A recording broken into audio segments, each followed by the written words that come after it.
Good morning, Bucknutters. Welcome to the Bucknuts Morning Five here on Friday, July 17th, 2020. I am Dave Biddle. I am very happy to be joined by Jonah Booker for his usual Friday visit. JBook, let's start right with Jordan Hancock. I talked a lot about this on the show Wednesday, but this is the first time you and I have talked about it. The high four-star corner, the number 5 corner in the country, decommitted from Clemson, of course, a couple days ago, and seems to be inevitable that he's going to flip to Ohio State. Just your reaction to that news, my friend. Yeah, I was really fired up. Not only is Ohio State looking like they're going to get a primetime lockdown corner, but they were able to deliver a blow to Dabo Swinney, which is awesome. And you look at Kerry Combs, the way he's recruiting, the guy's recruiting like he there's never been a drop off from him. Leaving for the NFL, the guy is just absolutely slaying the recruiting trail right now. And what you're looking at is pairing him with Ja'Kalen Johnson, the number 4 cornerback in the country. Both guys are 6 foot, so you're seeing long, lanky cornerbacks that can flip their hips. And one thing that you really have to like about this kid is he said he wants to play in the slot, be a corner in the slot. So not a lot of guys have a desire to play in the slot, but with his size and his ability, it will allow Ohio State a lot of flexibility to put him on some of those bigger targets in the inside. So it gives Ohio State the matchups across the board when it comes to lockdown guys. Now it'll be interesting to see what they decide to do with Denzel Burke. I know 24/7 has him listed as an athlete. A lot of people believe his best position is at cornerback as well. You also he's another 6 foot defensive back prospect. So you're looking at some big time guys here for Ohio State with a lot of size, a lot of length, and a lot of athleticism. Yeah, you mentioned Ohio State was able to deliver a blow to Dabo. It's really interesting. You look at Dabo, and he's a guy that it seemed like, not that long ago, recruits across the country were lining up to play for him. Like he had a lot of credibility with young men across this country. Do you feel like, due to recent events, Dabo's lost a lot of credibility with recruits, or do you feel like this is just maybe kind of a one-off situation? Absolutely. I think that program could be in trouble. If they start dropping some games on the football field, then I can see them becoming the modern day Miami, a team that, really made a run, was on the national stage. They were dominant, and then as things progressed, they weren't able to sustain it. And with Dabo Swinney being so tone deaf to what's going on in today's society and being not sensitive and caring enough towards what his players, majority of what his roster is saying is a issue that is important to them, just being tone deaf alone is going to hurt them. And I know the Clemson boards are saying that Ohio State is negative recruiting them because of everything that's going on. Dabo's he's negative recruiting his own self. I mean, if the guy can just get together with his PR department and just come together with a coherent, strong statement, I think it would, back a lot of people off. But right now, the sharks are swimming. They smell blood in the water, and I think Dabo has brought this upon himself. And even if Ohio State did point out the obvious, things that a lot of people in the media have been pointing out for weeks in regards to Clemson, that's not negative recruiting when you're telling the truth. It is interesting, too, that let's say Ohio State did negative recruit against Clemson. There were a lot of reports, and we don't know if this really happens, but there were a lot of reports that Dabo was telling recruits a couple of years ago, hey, Urban Meyer doesn't have much longer. He's thinking this is before like the whole Zach Smith scandal and all that. There was a lot of smoke, enough where I totally believe, and I didn't even fault him. I mean, this is why I don't, if Ohio State's doing it, all is fair in love, war, and recruiting, my friend. And it is ironic to me, though, that if you believe the reports, Dabo was negatively recruiting Ohio State year or two ago, saying Urban was about ready to retire, obviously more than a year ago, at least 2 years ago, said Urban was getting ready to retire. I was, okay, good on Dabo. And now good on Ryan Day if he's turning the tables on Dabo. Yeah, and well, Jackson Carman came out and said it out of his own mouth and said that was the recruiting pitch that Dabo gave to him, and it made him think twice about coming to Ohio State because he didn't know what the future was going to be. Obviously, things turned out for the best with Ohio State being able to bring in Ryan Day and having him succeed Urban, and the program is looking like it's on a higher trajectory than what it was. But the fact that Dabo was spewing that, not saying that he wasn't wrong, but a lot of people can look at that and say, hey, you were negative recruiting, and now the shoe is on the other foot, and you're going to cry about it. Don't cry about it, because the things that are happening to Clemson right now was brought upon because of your own actions. And I thought it was fascinating that Ohio State commit Tamisi Adiaye, the strong side defensive end out of IMG Academy, was on Twitter saying that a lot of recruits are starting to wake up to Clemson and see what they're really about. And if recruits are talking, and all of these guys talk, a lot of these top guys talk, what you're essentially going to see is a lot of people canceling Clemson off their list. Now, you're not going to hear it as the future goes along. You're not going to hear like a ton of kids saying, hey, I'm dropping Clemson because I don't like the way Dabo Swinney handles his staff. I don't like the way he handles social issues, and I don't feel like he provides the proper support. No, you're not going to hear that. What you're going to see is you're going to see them slowly dropping down the recruiting rankings, because a lot of the top prospects who care deeply about what's going on, they're going to have Clemson behind a lot of the other top teams that's providing the resources, the same resources, but also putting their best effort forward to support their players and their student athletes. Now, you put a very interesting poll on Twitter last night, and speaking of Dabo, although Dabo fans will like this, he didn't quote-unquote win this poll, and a bunch of people responded on Twitter. The question, I love this question. We might have to steal this for one of the Bucknuts polls of the day. And you put this on Twitter, JBook. Who do Buckeye fans despise the most? Dabo and Clemson, so Dabo and Clemson together, Michigan, or the entire SEC? Those are the three choices: Dabo and Clemson, Michigan, or the entire SEC, basically. And you got, over 5,000 votes. Michigan won, no surprise, 52%. Clemson and Dabo, 39%. The entire SEC, 8.5%. That's interesting. It's not surprising that Michigan won, but obviously you go back to before 2013, Clemson wouldn't certainly have even scratched the surface there. What do you make of that poll and the results? Yeah, I thought it was a lot of fun. It definitely created a lot of banter and back and forth with Ohio State fans, so I really appreciate people participating. But I thought it was interesting that Clemson and Dabo was going to be that high.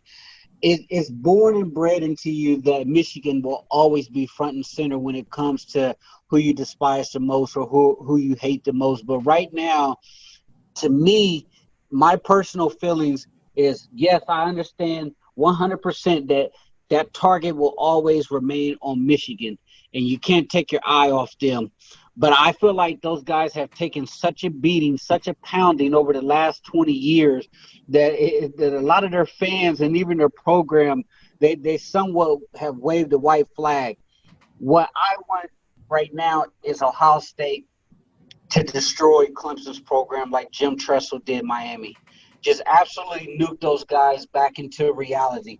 I want that so bad. If you could ask me right now, who would you rather play, right now, game one, give me Clemson all day, every day. I want a rematch for those guys, with those guys. And Ohio State, yes, Clemson has beaten the Buckeyes on the field over the last several years, but I truly believe in order for us to be able to bring that trophy back to Columbus as far as a national championship, you need to go through Clemson.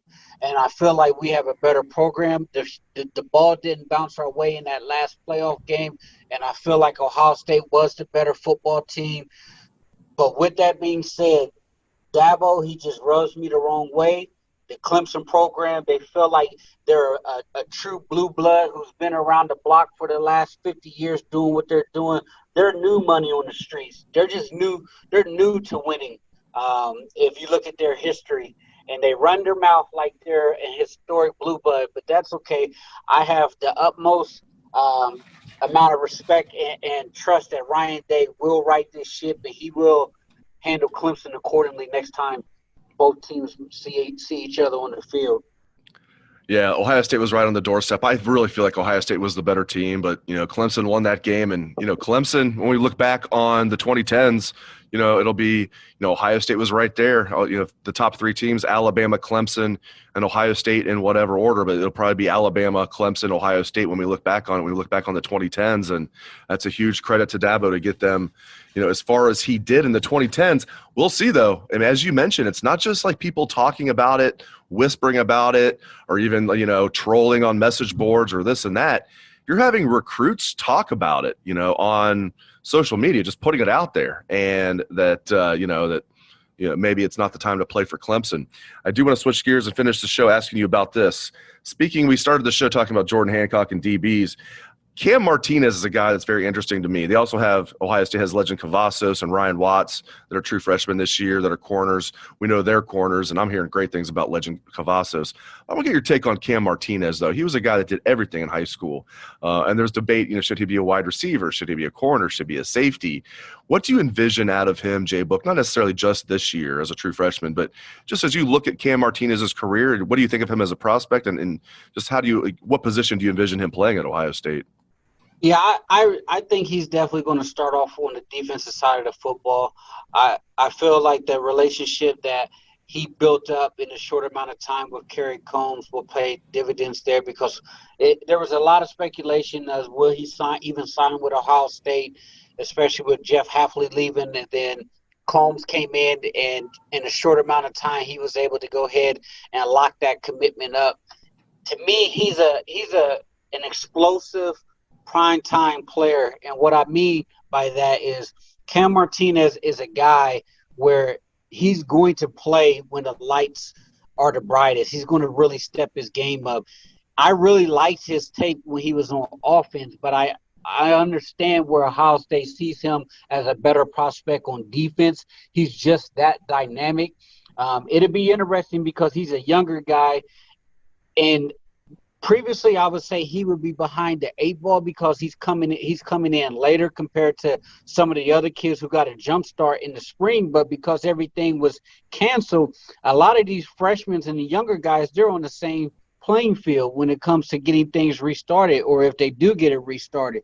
So I think Martinez will get every opportunity to shine. I think that his athleticism is elite, and once he really figures out the speed of the college game, the sky is the limit for him. I just think that right now Ohio State sees him as a better prospect on the defensive side of the football, because if you look at what Brian Hartline has on the other side, he has a room full of monsters that are ready to explode on the national scene. You talk about an absolutely loaded wide receiver room, and putting Cam Martinez in there, I don't think it does the program any justice, because there's so much talent in that room that he may be held down because he's not going to get the appropriate amount of reps, whereas there's a much greater need for him on the defensive side of the football. Last thing, Lejond Cavazos, again, like I said earlier, I'm hearing great things about him.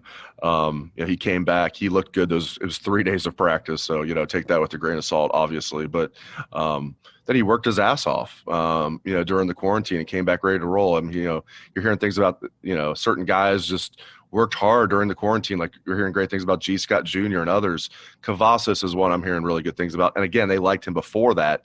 They're impressed that he came back ready to roll. And he's a guy, JBook, he's not going to be, I don't think, in the top 3 or anything like that, or top 4 corners. But as much as Kerry Combs likes to rotate corners, if we have a season this year, hopefully, Lejond Cavazos, there's no way he's going to redshirt, in my opinion. It's just a question of how much he's going to get on the field. Just what do you expect out of Lejond Cavazos?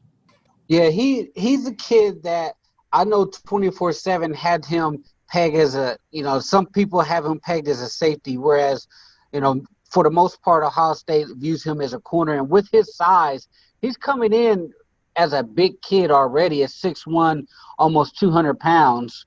So he has the college body right now to play.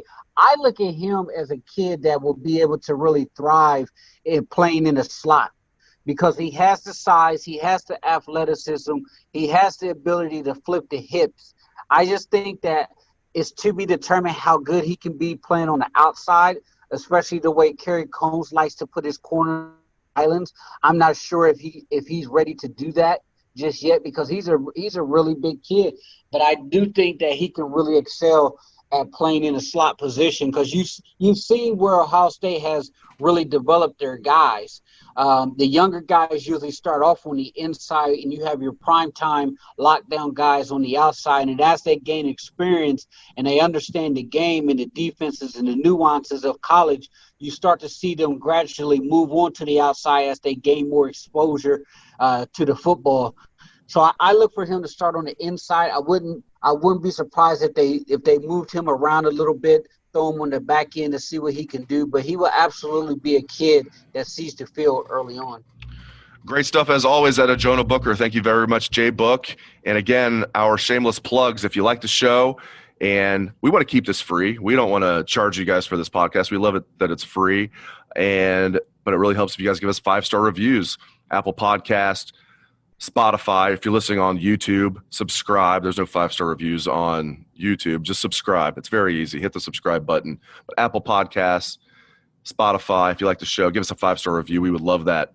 Thank you very much to JBook. Thank you very much to all of our listeners. Hope everyone has a great day and a great weekend. Let's hear that Buckeye swag. Best damn band in the land.